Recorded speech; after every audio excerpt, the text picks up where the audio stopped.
Good morning dear students, welcome back to my YouTube channel. आज हम class 11th का जो कि चैप्टर डिस्कस कर रहे थे फाइनेंशियल स्टेटमेंट, उसका सेकंड पार्ट लेकर आए हैं। फर्स्ट पार्ट के अंदर हमने देखा कि फाइनेंशियल स्टेटमेंट क्या चीज़ है और उसके अंदर हमने दो जो स्टेटमेंट है वो डिस्कस करी। एक इनकम स्टेटमेंट थी, एक आपकी फाइनेंशियल स्टेटमेंट थी। और इनकम स्टेटमेंट के अंदर हमने देखा कि वो टू टाइप से है, ट्रेडिंग काउंट है एक, उसमें एक प्रॉफिट एंड लॉस काउंट है। और फाइनेंशियल स्टेटमेंट के अंदर हमने देखा था कि बैलेंस शीट तैयार करते हैं। तो इस पार्ट के अंदर आज हम न्यूमेरिकल डिस्कस करेंगे जो कि हमारे ट्रेडिंग काउंट से रिलेटेड है। तो आई होप कि आपने इससे प्रीवियस पार्ट को एक बार ज़रूर देख लिया होगा, क्योंकि वो प्रीवियस पार्ट हमारा इस वीडियो के लिए एक बेस की तरह काम करेगा। तो शुरू करते हैं जी ट्रेडिंग अकाउंट। तो फर्स्टली आपने ट्रेडिंग अकाउंट का फॉर्मेट तैयार करना है जी। आपने लिखना है ट्रेडिंग अकाउंट, देन हमारी इसकी जो लेफ़्ट साइड होगी वो डेबिट साइड है और राइट साइड हमारी होगी क्रेडिट साइड है जी। देन परफॉर्मा रहेगा पर्टिकुलर्स, अमाउंट, पर्टिकुलर्स और अमाउंट, ये हमारा इसका परफॉर्मा रहेगा जी। तो आपने वन बाय वन अगर आपको फॉर्मेट याद होना चाहिए। देखो बेसिकली अगर फॉर्मेट याद नहीं तो आपके लिए मतलब ट्रेडिंग अकाउंट आप तैयार ही नहीं कर सकते। तो बेसिकली आप फॉर्मेट को याद कीजिए। फॉर्मेट जैसे ही याद हो जाएगा आपने सिर्फ ओनली आइटम्स गिवन होंगी, उनको डेबिट और क्रेडिट में पुट करना है। तो फर्स्ट नंबर हमने ट्रेडिंग अकाउंट को तैयार करना है। तो जब भी आप ट्रेडिंग अकाउंट को तैयार करोगे आपने फर्स्टली ये आइटम तो पुट कर ही लेनी है जो कि आपको बेसिकली हर एक क्वेश्चन के अंदर 100% मिल ही जाती हैं। जैसे ओपनिंग स्टॉक आपने लिखना है, परचेज लिखना है और उसमें से आपने परचेज रिटर्न को माइनस कर लेना है और क्रेडिट साइड में आपने बाय सेल्स लिखना है और उसमें से सेल्स रिटर्न को माइनस करना है और बाय करना है क्लोजिंग स्टॉक। तो ये आइटम आपको क्वेश्चन के अंदर 100% मिल ही जाएंगी। अगर मान लीजिए नहीं गिवन होगा तो आपने ज़्यादा से ज़्यादा क्या लिखना है, उसकी वैल्यू को 0 पुट कर देना है, नील लिख देना है। तो जैसे मेरे पास ओपनिंग स्टॉक है तो ओपनिंग स्टॉक की वैल्यू आ जाएगी 2,50,000 और परचेज़ है तो परचेज़ आ जाएगा मेरा 7 लाख। नेक्स्ट है जी सेल्स है 18 लाख। तो जो आइटम आपको गिवन है उसे पुट करते रहेंगे। वेजिस, देखो आपने वेजिस भी पढ़ा था कि फॉर्मेट के अंदर हमने कहाँ लिखना है, डेबिट साइड लिखना है। तो 2 करेंगे हम वेजिस। तो वेजिस की वैल्यू कितनी है जी 2,06,000। नेक्स्ट है मेरे पास कैरीज इनवर्ड। तो कैरीज इनवर्ड हमारा लिखा जाएगा जी कैरीज, आप सिंपली इन भी लिख देंगे तो एग्जामिनर को पता है कि वो इनवर्ड ही है। अगर आप ओनली कैरीज भी लिख दें तो भी चल जाएगा। यहाँ है कैरीज आउटवर्ड। देखो कैरीज आउटवर्ड वो मैंने फॉर्मेट के अंदर आपको नहीं लिखवाया। वैसे भी कैरीज आउटवर्ड हमारा प्रॉफिट एंड लॉस काउंट के अंदर रिकॉर्ड किया जाएगा, ये ट्रेडिंग काउंट के अंदर नहीं आने वाला। मैन्युफैक्चरिंग एक्सपेंसेस हैं जो आपके 2,48,000 के हैं, तो 2 कर देंगे हम manufacturing expenses, 2,48,000 rupees.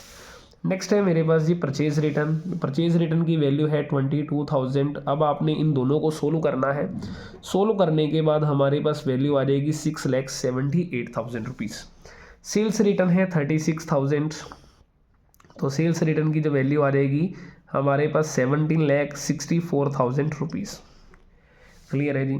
Gas fuel and power हमारा डेबिट साइड में रिकॉर्ड किया जाएगा। To gas fuel and power वो हमारा डेबिट साइड में रिकॉर्ड करेंगे जी। और इसकी जो वैल्यू गिवन है 75,000 और आपको डॉक चार्जेस गिवन है तो डॉक चार्जेस हमारे रिकॉर्ड किए जाएंगे जी। वैल्यू है 8,000 और 2 आ जाएगा हमारे पास फैक्ट्री लाइटिंग।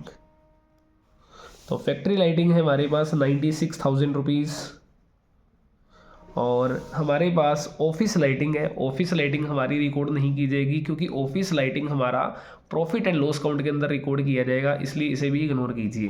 तो क्लोजिंग स्टॉक की वैल्यू है 6 लाख, तो आपने क्लोजिंग स्टॉक लिखना है क्रेडिट साइड में 6 लाख। अब आपने टोटल करना है जी डेबिट साइड का और क्रेडिट साइड का। तो हमारे पास टोटल कर लेते हैं जी। क्रेडिट साइड का जो टोटल आएगा हमारे पास 23,64,000 रुपीज़। तो ये हमारा क्रेडिट साइड का टोटल रहेगा। अब आपने डेबिट साइड का टोटल करना है जी।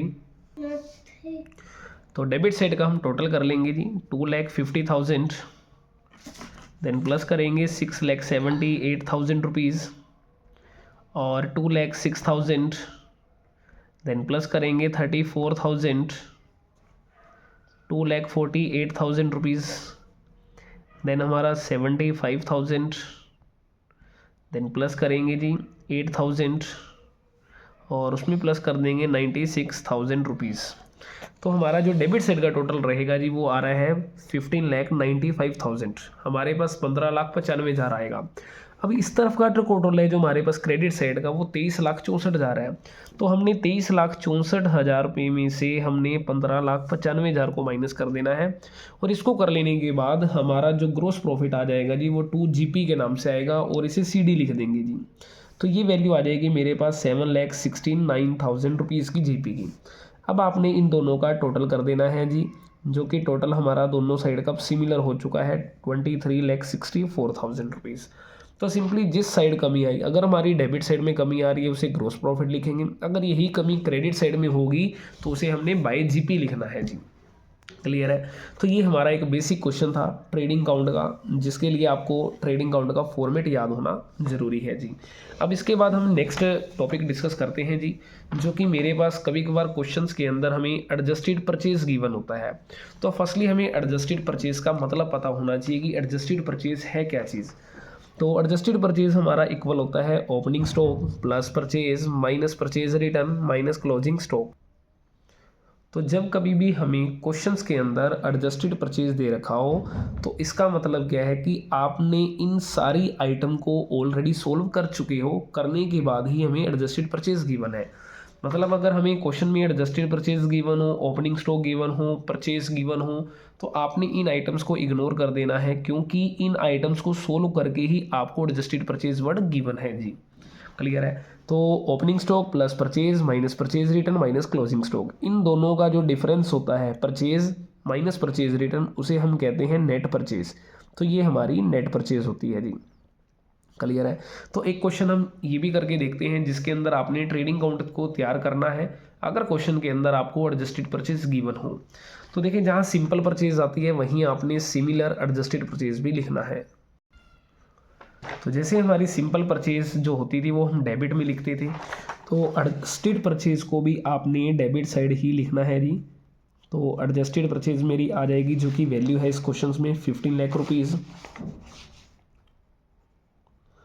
सेल आ जाएगा हमारा क्रेडिट साइड में, बाय सेल्स कर देंगे 21,40,000 रुपीज़।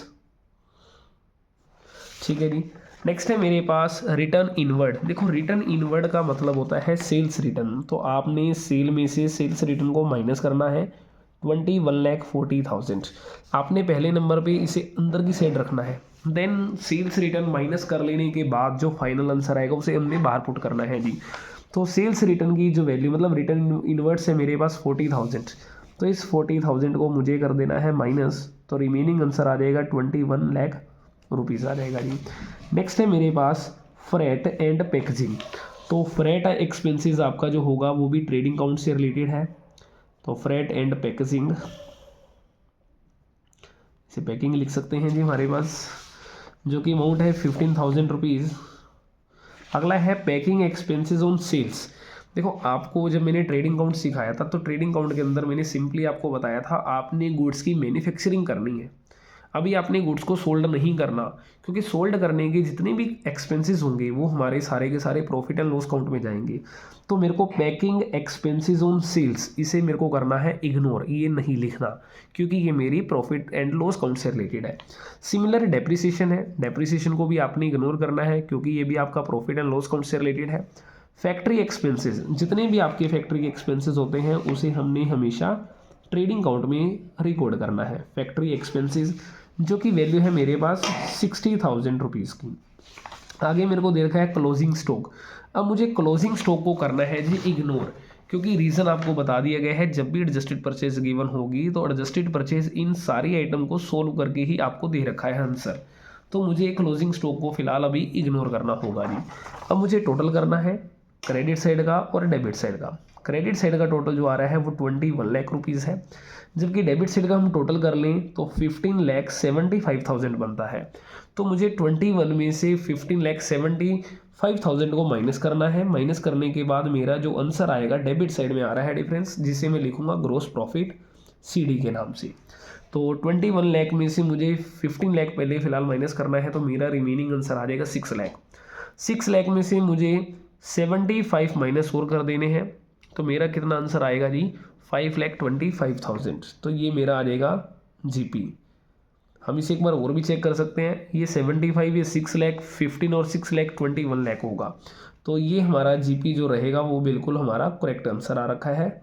कितना जी 5,25,000। और आपने एक याद रखना है कि जो ये टोटल रहेगा वो टोटल बिल्कुल आपका आमने सामने होना चाहिए। ऐसा नहीं है कि मान लो कि यहाँ स्पेस आपका बिल्कुल खाली है और ये सारा कुछ भर गई लाइनें, तो आपने इसका टोटल तो यहाँ कर रखा है और इसका ऊपर कर दिया, तो ऐसा भी नहीं करना, क्योंकि प्रेजेंटेशन जितनी बेस्ट होगी उतना ही आपका फ़ायदा है और नंबर लेने में आपकी ज़्यादा से ज़्यादा हेल्प होगी।